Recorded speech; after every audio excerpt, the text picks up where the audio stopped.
Hey guys, if you are not subscribed, I hope you will do so. If you're subscribed, thank you. Tell your friends. Wow. I guess we're all focused now on the fact that the Signal meeting on the Signal app by our nation's top security officials was handled like a bunch of 12-year-olds on a playground or hanging out at the mall. Do you like Susie? Does Susie like you? Pass me a note in study hall. Here, let's check on Signal. That's what it reminds me of. It is frightening. I mean, this is hair on fire, this stuff. And I think people are so accustomed now to the chaos and the dangers and the lawlessness and the treason of Trump and his administration that we're almost numb to it. This is not something to be numb over. This is a time to really pay attention. We all have to keep the pressure on. So, as you know, they were on a call with Signal, an app that you use on your personal phone. That is, then it will automatically delete after a certain amount of time. You set a time when the whole conversation will be deleted. Jeffrey Goldberg, editor-in-chief of The Atlantic today, he was the journalist who was accidentally included on the call. They accused him later yesterday. They're trying to say he hacked it, or he's a hack, and he's a horrible journalist, and he's biased. The idiot behind the lectern in the Trump White House press room is trying to say this, Carolyn Levitt. Guarantee you, she had no idea who Jeffrey Goldberg was before this. Why? Because she's an idiot with no experience. He's a very well-known, respected, very good journalist. She doesn't know that. She was hired because she's corrupt and she's willing to lie for Trump. That's the only way these people can get these jobs. They couldn't get within a mile of these jobs in any other administration. He likes people who are corrupt, who are already shown to be corrupt, because he knows they'll be corrupt for him. So Jeffrey Goldberg has now released the contents of that chat on Signal.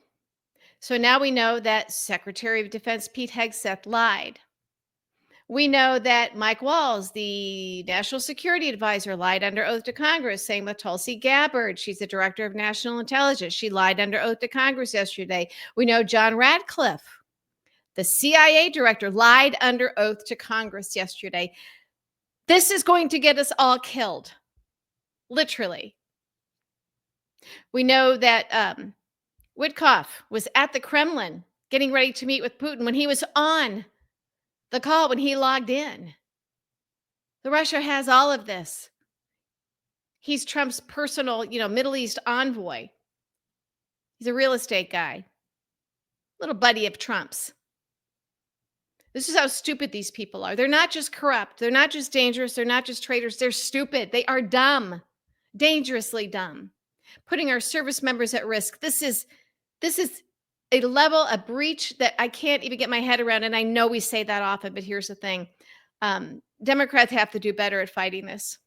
They have to do better at fighting this. First of all, as Michael Weiss notes on Twitter here, at this hearing, Pete Hegseth has said that there were no actual plans for war plans discussed. Guess what? Jeffrey Goldberg put them out today. Now they're going to try and get him. I think his life is in danger. We know Trump does that stuff now. Lawyers get disappeared, and he's threatening to have people sent to Gitmo. He's threatening to have people sent to El Salvador and other third world countries, to labor camps. He will do it. This is not hyperbole. And this is the stuff that Putin does. Putin disappears journalists. So let's wrap Jeffrey Goldberg in bubble wrap and protect him. And by the way, I'll say again, kudos to him for being a real journalist and reporting this in real time, rather than people like Maggie Haberman, Bob Woodward, Jake Tapper, John Bolton. John Bolton isn't a journalist, but the others are. They hold key information for their books so they can make money in addition to their regular jobs as journalists. Jeffrey Goldberg put his profession and his country first. We owe it to him to protect him. We do. So he knew it probably took him a day or so to put this out, because he had to get the best protection he can, but he decided to release it because they were calling him a liar. They were claiming that he hacked into this meeting. Now, my understanding is that he was literally got invited to this meeting and logged on while he was sitting in his car in the parking lot of a grocery store. He was not Supposed to be on this meeting, he knew it, but he knew what he had. So these people go in front of Congress yesterday and lied. And Pete Hegseth lied. They said they were not discussing plans. Well, in the texts that were released, among other things, and I'm still going through them, they talk about how one of their targets that they were going to kill went to his girlfriend's place. They knew how to get him there, and they were able to get him. All this was denied by Pete Hegseth. Now he's caught lying. I think we should be allowed to know at least what Putin has, what he knows. So we also know that when they said, I don't recall, I don't know, I don't remember, how many times did they say that at the hearing? How many times did the CIA director, John Ratcliffe, the National Security Advisor, Mike Waltz, or Tulsi Gabbard, the director of national intelligence, how many times did they go, I don't remember if we did this or not? Well, as Michael Weiss noted, he says, well, Walls set the chat deletion timer to 4 weeks. So both Gabbard and Ratcliffe could have just checked their phones to recall the things that were in the signal discussion. Yes, they could have said, when a senator asked them a question, instead of saying, I don't recall if we talked about war plans or not, I don't know if we did that or not. Pretty basic questions that I think most people would recall when you're talking about something that level, that gravity. They could have done that. They could have said, oh, excuse me, Tulsi Gabbard, excuse me, Senator, let me check my phone here to see if this was part of our discussion. Oh, yes, it was. That might have helped her recall. She literally could have picked up her phone, since they were using these on their personal phones. Now, the Pentagon, just 1 week before this, had issued an order that no one is to use Signal at all, because they know how easy it is for someone like, oh, I don't know, Vladimir Putin or other bad players to get hold of it. So here we have the Secretary of Defense himself defying that order, putting us at risk. All of them doing that. And no, you cannot download Signal onto government devices. So they all knew just the fact that they were using their personal devices. I don't ever want to hear about Hillary's emails again in a private server, I'm telling you. So this is what they've done to us. Okay, now what do Democrats do about it? One thing that I swear to God, I do not want to hear, I don't want them to say, well, there's nothing we can do because Republicans have the majority. That was a huge mistake of Nancy Pelosi's after the Mueller report. I think the Democrats need to use every tool in their toolbox. Here's why. Many reasons why. Just the right thing to do. You don't go, well, we're not going to win, so why should we try? If that's your attitude, please get out of Congress and put somebody in there that'll at least do the job. Democrats need to use every tool in their toolbox by calling for these people, these liars, to be referred to DoJ for indictment. Lying under oath to Congress is a crime. And at a minimum, we've got Ratcliffe, Gabbard, and Waltz, who lied under oath to Congress. Jeffrey Goldberg proved that. And of course, Pam Bondi isn't going to. Well, first of all, Republicans won't even let it get out of committee, but you have to try. And if there were some Republicans who are getting a little bit nervous about this and decided to go for it, they won't. But let's just the hypothetical that there's a couple of honest people there who aren't traitors, or at least they're only traitors up to a point. But they put their finger in the air to see which way the wind is blowing, because first and foremost, they want to save their own hides and at least look like they're doing their jobs to the people back home. So let's say, hypothetically, it gets out of committee, gets even passes the full House if that's what the procedure is for that, and goes to Pam Bondi at DOJ. She's not going to indict these traitors because she herself is a traitor and a liar and simply a loyalist to Trump. She's not about the rule of law, and we know this. But you need to have a historical record. Democrats need to lay this out so that they can go back home and talk about it, especially in the midterms. You can't be talking, and you don't know when this is going to be valuable. So lay it down there as a historical record that this was a vote Democrats called for and it didn't happen. Talk about it constantly, because you don't know when it might be useful down the road. And a case in point on this is I mean, you can't very well go home and talk about it that you tried, and they go, "Well, why didn't you try to do something?" "Well, we would have lost," but you didn't even try. And here's why. That happened with the Mueller report. Remember?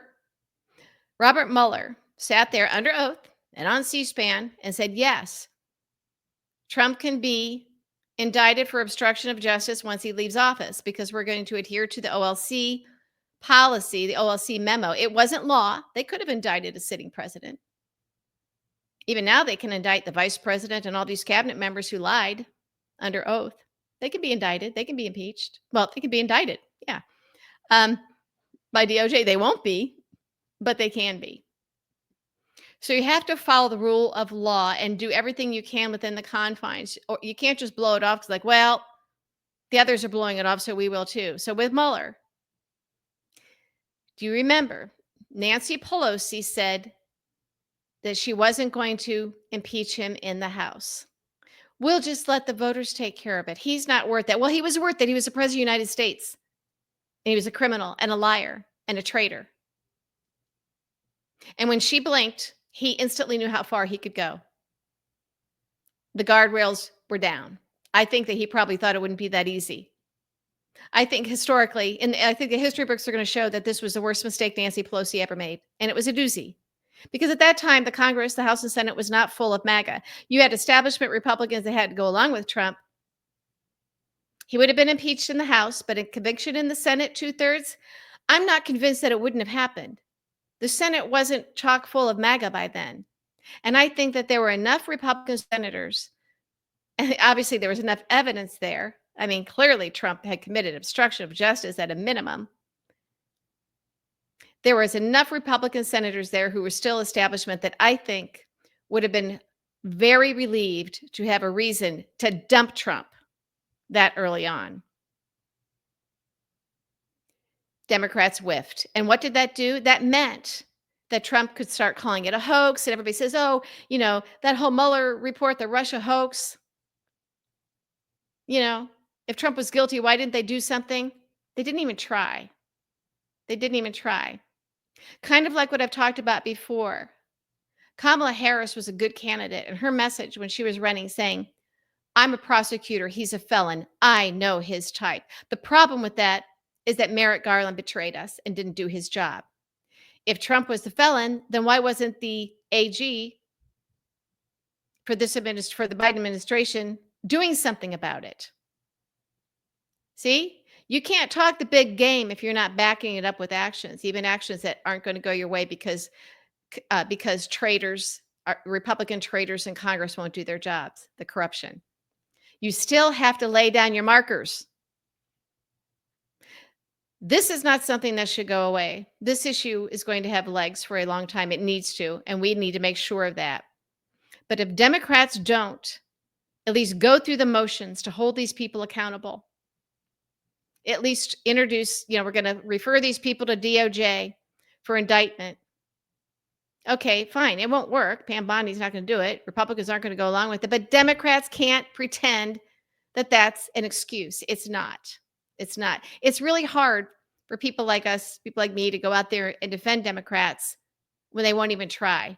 And I'm going to bring up again the fact that Chuck Schumer and Hakeem Jeffries, won't call up Pete Buttigieg and say, can you do the daily briefings and be the voice in the face of the Democratic Party so that we could do daily fact checking and get this stuff out there? I think Pete would like to do it. His messaging out there is incredibly great. Even if we had him do it for a year and then he can go prepare to run for president, which he should do. And yes, this gives him an edge, which is why it's not happening. And the egos in the Senate and the House. When Democrats don't even try, it demoralizes those of us who are out there trying to save our country. And Democrats right now are the ones who can do it. And maybe some honest Republicans. But if Democrats don't try, it's going to be much harder to start peeling away even a few Republicans to make a difference. And in the House, we don't need that many, or in the Senate. So that's my message for today. Democrats need to use every tool in their toolbox, everything, even if you know it's going to fail. We need those historical markers out there. We need those historical markers. We can't let this go away. And we need to give Democrats something to go home and talk about in the midterms. And this will be it. But again, you can't even talk about this with any credibility if Democrats didn't even try. So that's what I hope they do, because Tulsi Gabbard, Mike Waltz, Ratcliffe, Hegseth, these people are dangerous. They're liars. They're traitors. And they should be in prison for the rest of their lives for what they've done to us. And it is that serious. So don't let it go.